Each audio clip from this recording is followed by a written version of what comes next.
বিসমিল্লাহির রহমানির রহিম। নাহমাদুহু ওয়া নুসাল্লি আলা রাসূলিহিল কারীম। সম্মানিত নাজরিন, যখন কোনো সন্তান তার মায়ের গর্ভ থেকে জন্মগ্রহণ করে, প্রথম অবস্থায় সেই সন্তানের কোনো নাম থাকে না। কিছুদিন যাওয়ার পরে সেই সন্তানের একটি নাম রাখা হয়। আবার যদি এই নামটি পছন্দ না হয়, পরিবর্তন করে নতুন আরেকটি নাম রাখা হয়। এমতো অবস্থায় তথাকথিত নামদারি আহলে হাদিসের যখন এই ভারত উপমহাদেশে 1246 হিজরিতে মৌলভী আব্দুল হক নামের এক ব্যক্তির দ্বারা এই জমাতের উৎপত্তি হয়, তখন সেই জমাতের প্রথম অবস্থায় কোনো তাদের নাম ছিল না। তাদের আচরণ, তাদের কৃতকার্য দেখে সাধারণ মানুষে তাদেরকে ওয়াহাবি বলে আখ্যায়িত করত, কিন্তু তারা মানুষের সম্মুখে মুহাম্মদি বলে নিজের পরিচয় পেশ করত। আবার কিছুদিন যাওয়ার পরে তারা নিজেদেরকে কখনো আহলে হাদিস, কখনো আসারি বা সালাফি বা কখনো মুহাম্মদি এমতো বিভিন্ন নামে মানুষের সম্মুখে পরিচয় পেশ করতে থাকে। প্রকৃততে তারা না সালাফি বা আসারি বা আহলে হাদিস বা মুহাম্মদি, বরঞ্চ তারা মানুষের মাঝে ধর্মীয় বিষয়ে সন্দেহ সৃষ্টি করা একটি ধোঁকেবাজ জামাত। সম্মানিত নাজরিন, তারা মুহাম্মদি এই নাম দ্বারা মানুষকে বোঝাইতে চায় যে তারা সরাসরি নবী মুহাম্মদ সাল্লাল্লাহু আলাইহি ওয়াসাল্লামের অনুসারী। তাই তারা না হানাফি, না শাফি, না মালিকি, না হাম্বলি, বরং তারা মুহাম্মদি। যদি কথা এমতই হয়, তাহলে সাহাবায়ে কেরাম, তাবিন, তবে তাবিন, এই 3 স্বর্ণ যুগের যে মহামনীষীগণ ছিলেন, এবং তারাই তো নবী মুহাম্মদ সাল্লাল্লাহু আলাইহি ওয়াসাল্লামের প্রথম ধারক এবং বাহক ছিলেন।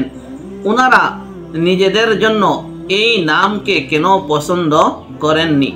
ঠিক এমতই হিসাবে তারা মুয়াহিদি বলে মানুষকে এই কথা বুঝাইতে চায় যে প্রকৃত সঠিক হিসাবে তারাই আল্লাহ রাব্বুল আলামিনের একত্ববাদকে স্বীকার করে। তারা কোনো মযহবের অনুসারী না, তারা কোনো মযহব মানে না। যারা মযহবের অনুসারী বা মযহব মানে, তারা তাদের মতে মুশরিক এবং কাফের।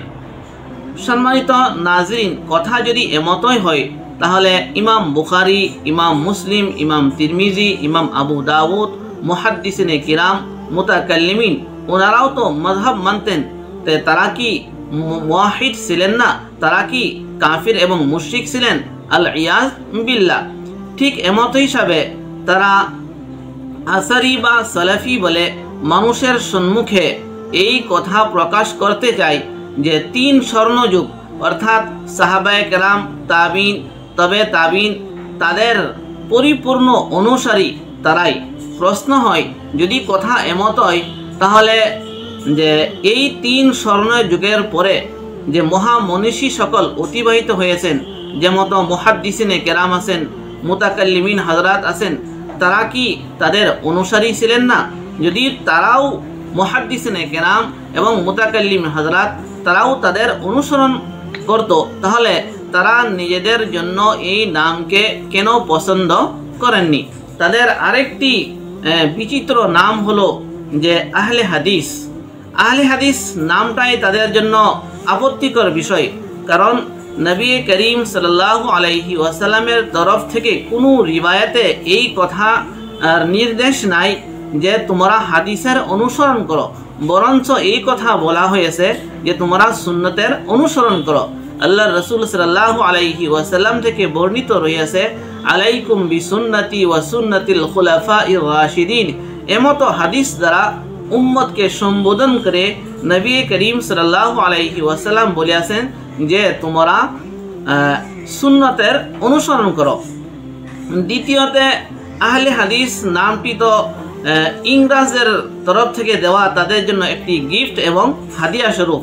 যখন এই ভারতের জমিনে ইংরেজের বিরুদ্ধে যুদ্ধের অভিযান আরম্ভ হলো, তখন ইংরেজের তরফ থেকে যাহারা ইংরেজের বিরোধিতা করত, তাদেরকে ওয়াহাবি বলে আখ্যায়িত করা হতো।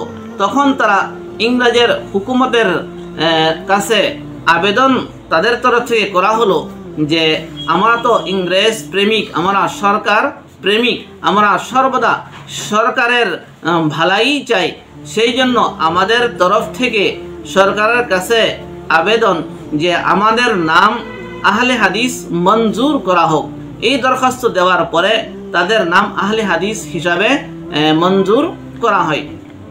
সম্মানিত নাজরিন, তাহলে প্রকৃতত আহলে হাদিস কারা? আহলে হাদিস বলতে এমতো একটি জামাতকে বোঝায় যেই জামাতে হাদিসের সনদ এবং মতন অর্থাৎ বর্ণনাকারী এবং মূল বিষয় নিয়ে যারা ব্যস্ত, হাদিসের হেফাজত এবং সংরক্ষণ করা এবং সঠিক অনুসরণ এবং বুঝ আহরণ করার নামে যারা নিজের জীবন উৎসর্গ করিয়াছিলেন তাদেরকে প্রকৃত আহলে হাদিস বলা হয়। চাই সেই ব্যক্তি হানাফি হোক বা শাফি হোক, মালিকি হোক বা হাম্বলি হোক।